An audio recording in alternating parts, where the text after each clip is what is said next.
இதோ உங்களை தேடி முதன்முறையாக வசீகரமான தொழில்நுட்பம் மற்றும் அதிவேகமான செயல்திறனுடன் UFX மொபைல்ஸ். மெல்லிய தோற்றத்துடன் முற்றிலும் சிறப்பாக எல்லோருக்கும் எளிதாக UFX mobiles.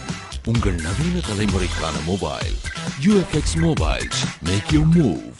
For the very first time coming your way is an irresistible combination of speed, style and technology. UFX mobiles, exceptionally sleek, totally advanced, and now the phone that everyone can afford to touch. Your next generation mobile. UFX mobiles, make your move.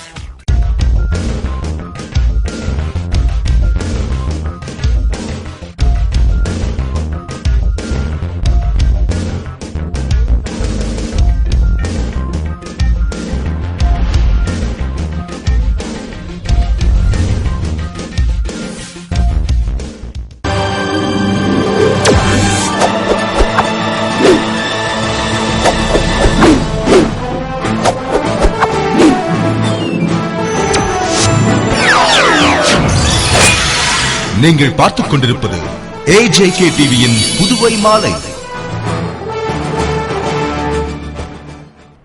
வணக்கம். புதுவைக்கு பிரதமர் வருவதை முன்னிட்டு விழா நடைபெறும் இடங்களை ஆளுநர் இக்பால் சிங் பார்வையிட்டு பாதுகாப்பு ஏற்பாடுகள் குறித்து அதிகாரிகளுடன் ஆலோசனை நடத்தினார். புதுவைக்கு வரும் 29ஆம் தேதி பிரதமர் மன்மோகன் சிங் வருகிறார்.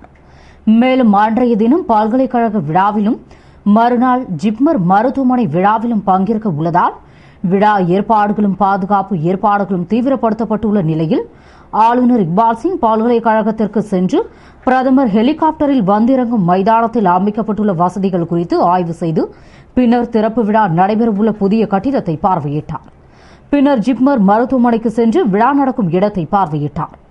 அப்போது உடனிருந்த டெல்லி சிறப்பு பாதுகாப்பு IG Rajesh Malik, Puduvai IG Ranvir Singh Krishniya, DIG Shukla, எஸ்எஸ்பிக்கள் பார்வேஸ் அகமது, எஸ்பிக்கள் சிவதாசன், ராமராஜ், பைரவசாமி மற்றும் அதிகாரிகளுடன் பாதுகாப்பு ஏற்பாடுகள் குறித்து ஆலோசனை நடத்தினார். புதுவைக்கு உதவி கிடைக்காததால் சிறப்பு ஈடுகட்டும் நிதிக்காக பரிந்துரை செய்து மத்திய நிதி அமைச்சகத்திற்கு அனுப்ப திட்டக்குழுவிடம் வலியுறுத்தியுள்ளதாக முதல்வர் ரங்கசாமி கூறினார். இது தொடர்பாக முதல்வர் ரங்கசாமி கூறுகையில், தான் திட்டக்குழு கூட்டத்தில் பங்கேற்று பேசுகையில், புதுவையில் ஆண்டு திட்ட நிதி தேவைகளுக்கு அரசு வெளிச்சந்தை கடனுக்கு செல்லும் நிலைக்கு தள்ளப்பட்டுள்ளதாகவும், மேலும் புதுவை அரசு தனியார் மற்றும் பொதுத்துறை பங்களிப்புடன் சுற்றுலா தொடர்பான திட்டங்களை செயல்படுத்துவதன் மூலம் அதிக வருவாய் ஈட்ட உத்தேசித்துள்ளது என்றும், புதுவையின் நியாயமான மற்றும் அவசியமான உள்கட்டமைப்பு திட்டங்களுக்கு அரசின் சொந்த நிதி ஆதாரத்திற்கு மேலாக 1100 கோடி அனுமதிக்குமாறு கேட்டுக் கொண்டதாகவும், மேலும் தானே புயலால் பாதிக்கப்பட்ட உள்கட்டமைப்புகளை சீரமைக்க 700 கோடி நிதி உதவியும், புதுவை மற்றும் காரைக்காலில் போக்குவரத்து நெரிசலை கட்டுப்படுத்த 200 கோடி அளவில் சாலை பாலங்கள் மற்றும் மேம்பாலங்கள் அமைக்க உத்தேசித்துள்ளதாகவும், உலக புகழ்பெற்ற திருநள்ளாறு சனி பகவான் கோவில் நகர திட்டத்தை முடிக்க 100 கோடி கூடுதல் மத்திய உதவித்தொகை அளிக்குமாறும், கடந்த ஆண்டு மருத்துவக் கல்லூரிக்கு 100 கோடி நிதி உதவியை திட்டக்குழு அனுமதித்தும் மத்திய அரசு 69 கோடியே 32 லட்சம் மட்டுமே வழங்கியுள்ளதால் மருத்துவக் கல்லூரி கட்டுமான பணியை முடிக்க கூடுதலாக 100 கோடி நிதி உதவி தேவைப்படுவதாக கூறியதாகவும், மேலும் மத்திய திட்டக்குழுவிடமிருந்து புதுவை மாநிலத்திற்கு எவ்வித நிதி ஒதுக்கீடும் கிடைக்காததால் திட்டக்குழு சிறப்பு ஈடுகட்டும் நிதி உதவி ஒன்றை பரிந்துரை செய்து மத்திய நிதி அமைச்சகத்திற்கு அனுப்ப வேண்டும் என்று கேட்டுக் கொண்டதாக கூறினார்.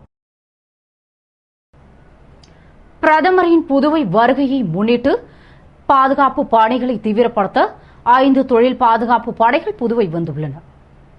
புதுவைக்கு பிரதமர் மன்மோகன் சிங் வருகை புரிவதை முன்னிட்டு 2000 போலீசார் பாதுகாப்பு பணியில் ஈடுபடுத்தப்படுகின்றனர்.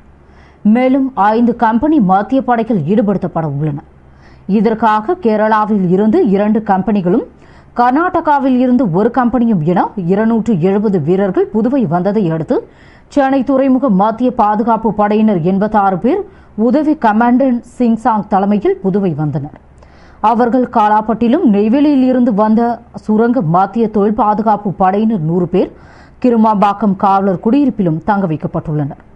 நவீன ரக ஆயுதங்களுடன் வந்துள்ள மத்திய கம்பெனி படையினரின் கண்காணிப்பில் புதுவை இருக்கும். மேலும் அவர்கள் 24 மணி நேரமும் ரோந்து பணியில் ஈடுபட உள்ளனர். புதுவை அபிஷேகப்பாக்கத்தில் நடைபெற்ற கிரிக்கெட் போட்டியின் பரிசளிப்பு விழாவில் முன்னாள் சட்டமன்ற உறுப்பினர் சிவா மற்றும் எம்.ஏ. சுப்பிரமணியன் பங்கேற்று பரிசுகளை வழங்கி பாராட்டினர். Puduvai Abhishekapakkam young star cricket club சார்பில் திராவிட முன்னேற்றக் கழக தலைவர் கலைஞர் கருணாநிதியின் பிறந்த நாளை முன்னிட்டு கிரிக்கெட் போட்டிகள் நடத்தப்பட்டு அதற்கான பரிசளிப்பு விழா நடைபெற்றது. புதுவை மாநில ஒலிம்பிக் சங்க துணைத் தலைவரும் திமுக தொகுதி செயலாளருமான ஏம்பலம் செல்வம் தலைமையில் தொகுதி துணை செயலாளர் சக்திவேல், பொதுக்குழு உறுப்பினர் மல்லிகா மாயகிருஷ்ணன் முன்னிலையில் நடைபெற்ற விழாவில் மாநில தொண்டரணி துணை அமைப்பாளர் விஜய் லோகு வரவேற்று பேசினார். சிறப்பு விருந்தினர்களாக முன்னாள் சட்டமன்ற உறுப்பினர்கள் எம்.ஏ. சுப்பிரமணியன், இளைஞரணி அமைப்பாளர் சிவா கலந்து கொண்டு முதலிடத்தை பிடித்த மணி பிரதர்ஸ் அணிக்கும், 2ஆம் இடத்தை பிடித்த யங் ஸ்டார் அணிக்கும், 3ஆம் இடத்தை பிடித்த ஆபீஸ் அணிக்கும் பரிசுகளை வழங்கி பாராட்டினர். விழாவில் முன்னாள் சட்டமன்ற உறுப்பினர் சோமசுந்தரம், விவசாய அணி அமைப்பாளர் சோமு என்கிற சோமசுந்தரம் பங்கேற்று வாழ்த்துரை வழங்கினர். விழாவில் திரளான ரசிகர்கள் கலந்து கொண்டனர். சங்கரராமன் கொலை வழக்கை சென்னை உயர்நீதிமன்றத்திற்கு மாற்ற வலியுறுத்தியுள்ளதால் வழக்கை வரும் 28ஆம் தேதிக்கு தள்ளி வைத்து நீதிபதி உத்தரவிட்டுள்ளார். காஞ்சிபுரம் வரதராஜ பெருமாள் கோவில் மேலாளர் சங்கரராமன் கொலை வழக்கு புதுவை நீதிமன்றத்தில் நடந்து வரும் நிலையில் வழக்கை மறுவிசாரணை செய்ய வேண்டும் என்று சங்கரராமன் மனைவி பத்மா மனு அளித்திருந்ததால் குற்றம் சாட்டப்பட்ட 24 பேர் மீதும் விசாரணை வந்தது. ஆனால் ஜெயேந்திரர் தரப்பில் 15 பேரும் சங்கரராமன் மனைவி பத்மாவும் நீதிமன்றத்திற்கு வரவில்லை. மேலும் சங்கரராமன் மகன் நீதிபதியிடம் ஒரு மனு அளித்தார்.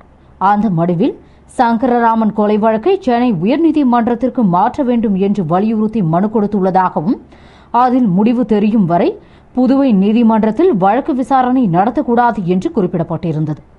அந்த மனுவினை பெற்றுக்கொண்ட நீதிபதி வழக்கு விசாரணையை வரும் 28ஆம் தேதிக்கு தள்ளி வைத்தார். பிராந்திய இடஒதுக்கீட்டை தீர்க்க முதல்வர் ரங்கசாமி நடவடிக்கை எடுத்து வருவதாக அமைச்சர் ராஜவேலு தெரிவித்துள்ளார்.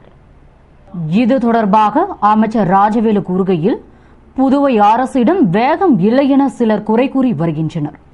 ஆனால் எல்லா துறைகளிலும் உள்ள தவறுகள், முறைகேடுகளை சரி செய்ய ஓராண்டு ஆகிவிட்டதாகவும் தற்போதுதான் சகஜ நிலைக்கு வந்துள்ளதாகவும் வருகிற பட்ஜெட்டுக்கு பிறகு புதுவையில் என்ஆர் காங்கிரசின் செயல்பாடுகள் அனைவரும் வியக்கும் வகையில் சூடுபிடிக்கும் மற்றும் பட்ஜெட்டில் ஏழை எளிய மக்கள் பயனடையும் வகையிலும் மாநிலம் முழுவதும் வளர்ச்சியடையும் வகையிலும் புதிய திட்டங்களின் பட்டியல் வெளியிடப்படும் என்ற அவர் தொடர்ந்து உயர்கல்வியில் பிராந்திய இடஒதுக்கீட்டை சுமூகமாக தீர்க்கும் வகையில் முதல்வர் ரங்கசாமி நடவடிக்கை எடுத்து வருவதாகவும், மேலும் தமிழகத்தை போன்று +2 10ஆம் வகுப்பு பதிவுகளை ஆன்லைனில் பதிவு செய்ய அடுத்த ஆண்டில் நடவடிக்கை எடுக்கப்படும் என்று கூறினார்.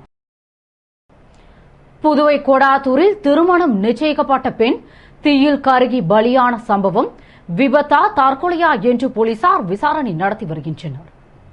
புதுவை கொடாத்தூர் லாரி உரிமையாளர் செமனகிரி கௌரி இவர்களின் மகள் சௌமியா +2 தேர்வில் தோல்வியடைந்து வருத்தத்தில் இருந்தார்.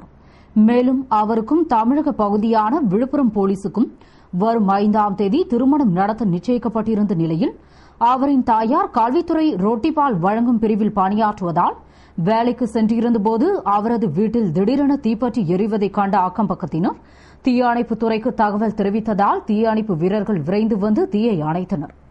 இதனிடையே திருக்கனூர் போலீசார் விரைந்து வந்து வீட்டினுள் சென்று பார்த்தபோது சௌமியா தீயில் எரிந்து பலியாகி கரிக்கட்டையாய் விழுந்து கிடந்தார். இதனை கண்ட போலீசார் சடலத்தை கைப்பற்றி பிரேத பரிசோதனைக்கு அனுப்பிவிட்டு இடத்தை பார்வையிட்டபோது கேஸ் சிலிண்டர் வெடித்திருப்பது தெரியவந்தது. எனவே திருமணம் நிச்சயிக்கப்பட்ட நிலையில் கேஸ் சிலிண்டர் வெடித்து தீ விபத்தில் இறந்தாரா அல்லது தேர்வு தோல்வியால் தற்கொலை செய்து கொண்டாரா என பல்வேறு கோணத்தில் விசாரணை நடத்தி வருகின்றனர்.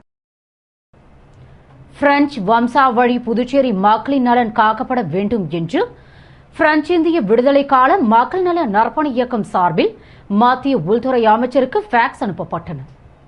இலங்கை தமிழ் மக்களின் நலன்கள் இந்திய அரசால் காக்கப்படுவது போல இந்தியாவோடு இணைந்த பிரெஞ்சு குடியுரிமையை பறிகொடுத்த பிரெஞ்சு வம்சாவழி புதுச்சேரி மக்கள் நலன் காக்கப்பட வேண்டும் என்று வலியுறுத்தி பிரெஞ்சு இந்திய புதுச்சேரி பிரதேச விடுதலை கால மக்கள் நல நற்பணி இயக்கம் சார்பில் இயக்க தலைவர் சிவராஜ் தலைமையில் சட்டப்பேரவை எதிரில் ஆசிரமம் பெட்ரோல் பங்க் அருகில் மத்திய உள்துறை அமைச்சர் ப. சிதம்பரம் அவர்களுக்கு 500 புகார்கள் ஃபேக்ஸ் அனுப்பப்பட்டன. இதில் இயக்க நிர்வாகிகள் மற்றும் உறுப்பினர்கள் திரளாக கலந்து கொண்டு மத்திய அரசிற்கு ஃபேக்ஸ் அனுப்பினர். ஜனாதிபதி தேர்தலில் புதுவை சட்டமன்ற உறுப்பினர்கள் வேறு மாநிலங்களில் வாக்களிக்க வசதியாக ஏற்பாடுகள் செய்யப்பட்டுள்ளதாக சட்டசபை செயலரும் ஜனாதிபதி தேர்தல் நடத்தும் உதவி அதிகாரியுமான அன்பழகன் தெரிவித்துள்ளார்.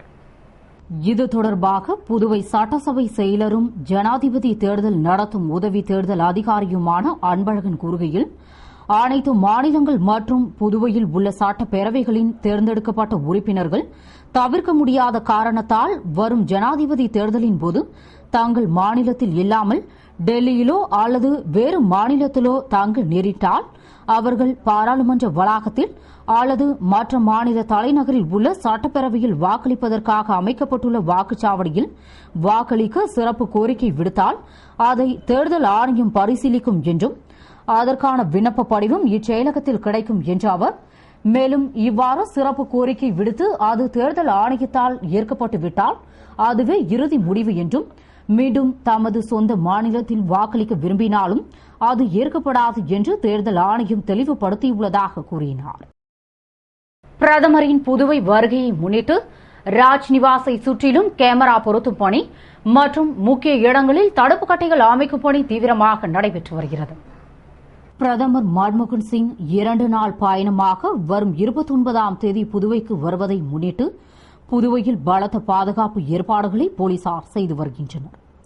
அதன்படி ஆளுநர் மாளிகையில் பிரதமர் தங்குகிறார் என்பதால் ஆளுநர் மாளிகையை சுற்றியுள்ள 4 தெருக்களிலும் கண்காணிப்பு கேமரா, பெரிய விளக்குகள் பொருத்தும் பணி வேகமாக நடைபெற்று வருகிறது. மேலும் சாலைகள் சுத்தம் செய்யப்பட்டு வருகிறது. அதுபோன்று பிரதமர் செல்லும் பாதையில் கடற்கரை சாலை, பாரதிதாசன் மகளிர் கல்லூரி உள்ளிட்ட பல்வேறு இடங்களில் சாலையோரம் தடுப்பு கட்டைகள் அமைக்கப்பட்டுள்ளன. இது மட்டுமின்றி பாதுகாப்பு பணியில் 2000 போலீசார் ஈடுபடுகின்றனர். மேலும் விழா நடைபெறும் இடங்களில் 3 அடுக்கு பாதுகாப்புகள் போடப்பட்டுள்ளது. இத்துடன் செய்திகள் நிறைவடைகின்றன. வணக்கம்.